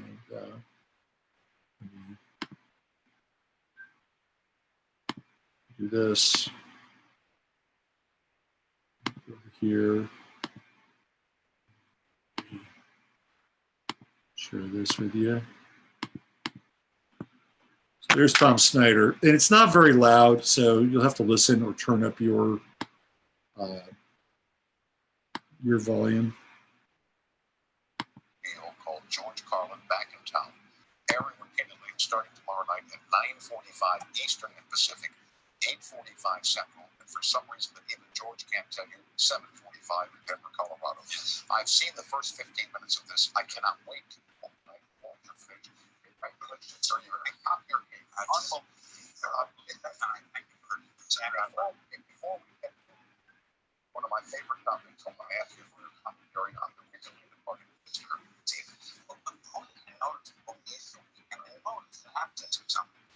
They never have warnings about drunk driving on Easter Christmas. I just don't understand why people aren't getting drunk on Easter weekend, but they are. But it's selective, as you pointed out. They don't bother warning you. Only you would observe. That's true. How do you have this facility to take stuff like that? I don't know. I noticed the absence of B batteries. This is funny. I've noticed the absence of B batteries. AAA. Look how hard they tried to avoid it. They went to AAA, then they skipped the C, and then D. And also, you will find there are no green flowers, which is an odd thing, because the green is all around the flowers, as if there wasn't enough green to go into the flower. And there are no brown running shoes. Have you ever noticed? You've never seen brown sneakers. Gray, white, tan, not tan, silver, red, flecked, blue, no tan. I watched this, I told you, 10, 15 minutes to prep myself. Yeah. And I want you to go through here the concept of the Monday night crucifixions at halftime of Monday night football. Well, it's just that I believe if you're going to have executions, it's got to be a little more entertaining. You got to raise some money, balance the budget, and you sell commercials. So he's talking about Monday night executions like a football game. I mean, wouldn't you like to hear Dan Beardorf explain why the nails have to go in at a certain angle? But as you point out at the beginning of your monologue on this concept, bankers who want don't hold on. CEO. That's another thing I noticed. When you get to CEO, Harvard, and one community, and a rapist is let up down and have one community. These white power people letting a businessman criminal is coming into your neighborhood. Be warned, because these are the most lethal people in the world. So in any event, you advocate that we execute the bankers. I love that. These businessmen are coming into your neighborhood, and you should be warned about them. They're the most dangerous people in the world. That's the brilliance of George Carlin. I think Snyder and Carlin were having dueling eyebrow wars. How about those eyebrows on Snyder? They look like caterpillars that were advancing across the plane of his forehead to meet each other. Those are some impressive eyebrows. I think he dyed those things. All right, I got one more video for you. It is, this one's a little bit louder. It's Russell Brand and Jordan Peterson. And the reason I wanted to show this is because they're two Geminis. And this would give you an idea of what it's like to see two Geminis engage at like an aerial kind of duel of communication, an aerial duel of the mind. So I think this is a little bit louder. And let's get this playing up here. I mean, the venues are larger, but the Atmosphere of Apollo, 3,000 seats, I think. Maybe there were 5,000. Well, that's were you not nervous? I'm not as nervous doing that as I am often going to talk to journalists. Individual journalists. Yeah, because like the thing about those venues, there's a variety of things about them that work in my favor. I mean, I like talking to crowds. You know, I've always enjoyed lecturing, and so lecturing to several thousand people isn't much different than lecturing to several hundred people. But I also know that the people who come they're happy to be there. Like I'm he doesn't like to welcoming scrutiny. crowd.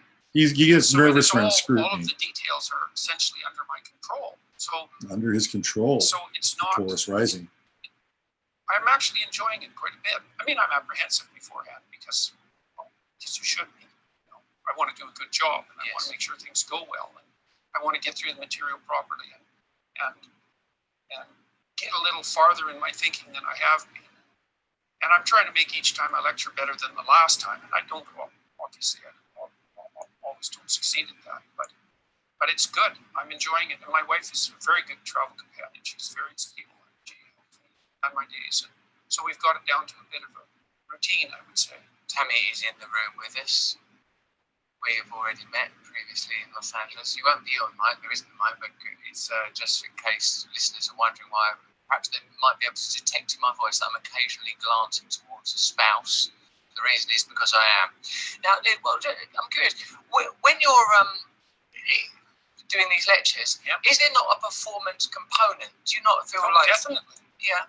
Well, sure. I mean, a lecture theater is a theater.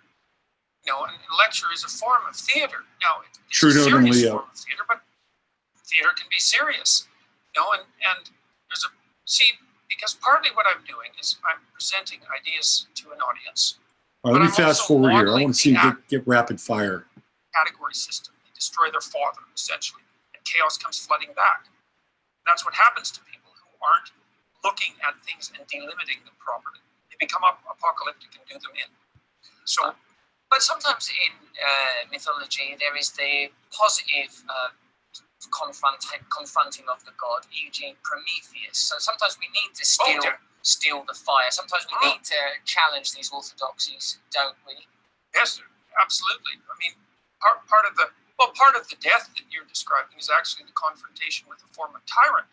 Like, your previously addicted self was the tyrant over your emergent self. Yes. And so it's an internal tyrant, and you said it was... You see that? He's able to break it down into two different cells, which is very Gemini-like. Confront that. That is a kind of death. I also think that the addiction or addictive tendencies, and I don't mean as severe as chemical dependency, or forms of addiction are a kind of self-constructed formaldehyde to preserve you in the state of trauma. The trauma is acknowledged. No means to navigate trauma are present because of the isolation, because you have no mentor, you have no doctrine, you have no community. So addiction steps in. This is how I will preserve. This is how I will not die. I will find this. Notice there is a habit, a repeated pattern to sustain you, a holding pattern, so that you don't die, because there is no way out. There's no guide. There's no path. You're just in the forest, and there isn't a way out. So I thought that addiction, from personal experience, and I suspect more broadly, is a means for sort of stasis, for preservation after trauma. The rupture occurs, is not addressed, and a means for survival emerges in the form of addiction. Addiction is not your nemesis, it's your friend, at least whilst you're in it. Well, there's certainly a literature on addiction that indicates that many people use addictive substances as a form of self-medication. They tend to find the drug that best medicates. Okay, so I just wanted to share a bit of that.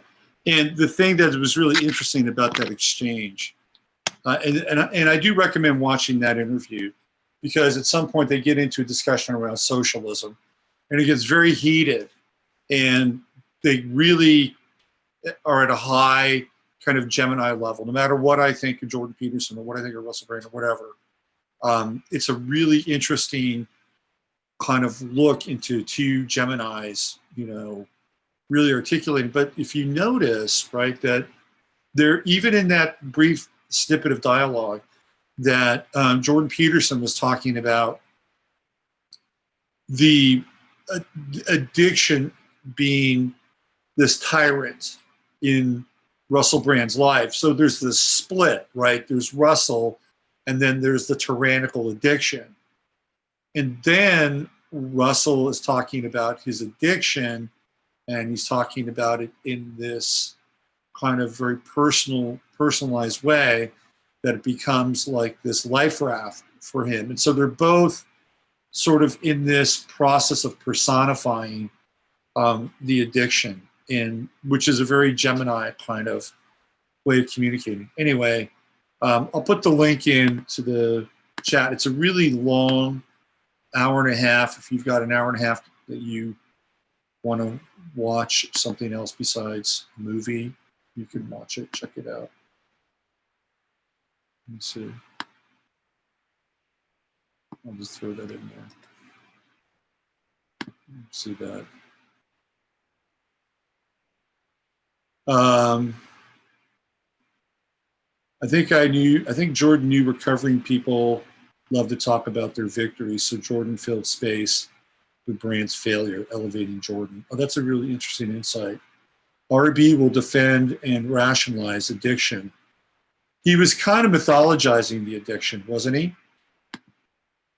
Have I heard of Owen Benjamin? Yeah, I've heard of Owen. I like Owen a lot. I think he's great. Prolific on YouTube is an understatement. He's supposed to have a farm. When does he have time for farming? Just no. I like him a lot. Is Brand one of the Sun opposite Neptune Geminis? He might be. He's born right around that time. And the Russell's, what was Russell born around like 60s? Let's look at his chart real fast. I'll just throw it in. Let's see what he's got here. His star really rose right around 2012. He was at the top of the meter on 2012. So Russell Brand's we got 2 times for him. Let's look at this one. So good call, Kate. Sun opposite Gemini. Yep, Sun Gemini opposite Neptune. It's a pretty tight opposition too. Neptune is at 12 and the Sun is at 10 with Mercury retrograde. And that's where you get into some of the addiction stuff, right? With the Sun-Neptune opposition. And he's got the true node in Gemini. So I wonder, was he born? He might have been born on or around the eclipse. I'd have to check out his chart. But he is tied into Neptune with that true node Neptune conjunction. So his addiction, his demon, the mythology is really a part of his chart and his story. So good call on that, Kate. You were right. Sun opposite Neptune. I know a lot of them, but Rogan put Peterson on the map. RATAM. Like you told me. Okay. I think we're out of here. I think we are out of here. I think it's been a good night. Thank you for being a part of it. Thank you for watching tonight's 11th House live stream. It's always good to be here on a Sunday night. I'll be back tomorrow morning with 15 minutes of flame. We'll be hitting it hard this week, getting back in the groove. Obviously, there's going to be a lot to talk about. There always is. Even if there isn't, there's always something to talk about. So thank you for showing up and being a part of tonight's show. If you would like to get a reading with me, yours truly, Robert Phoenix, come on over to robertphoenix.com. I'm hoping to get the new skin up on my website this week. And once it's up there, I'm attacking my writing and posting, but I've been holding off because there's a new interface coming to town. So there's that. All right. Use your head to discern what's real, your heart to discern what's possible. Know that I love each and every one of you, even though I don't know you. And even today, the stupid bimbo in line with her husband, she wasn't a bimbo, who messed with my groceries. After that, at a universal level, I'm moving towards unconditional like. In the meantime, have a great, great Monday, a great week ahead. Take advantage of the Moon, Saturn, Pluto trine, the Moon, Sun trine, this little window into the Grand Trine. If you want to get on top of your health, if you want to break a habit, it's not about breaking a neck because it's an Earth trine. It's not a fire trine. If you want to break a habit, this is a really, really good Monday to start off on the good foot and put it forward. I'm Robert Phoenix. You've been listening, watching the 11th House here on YouTube. Have a great week.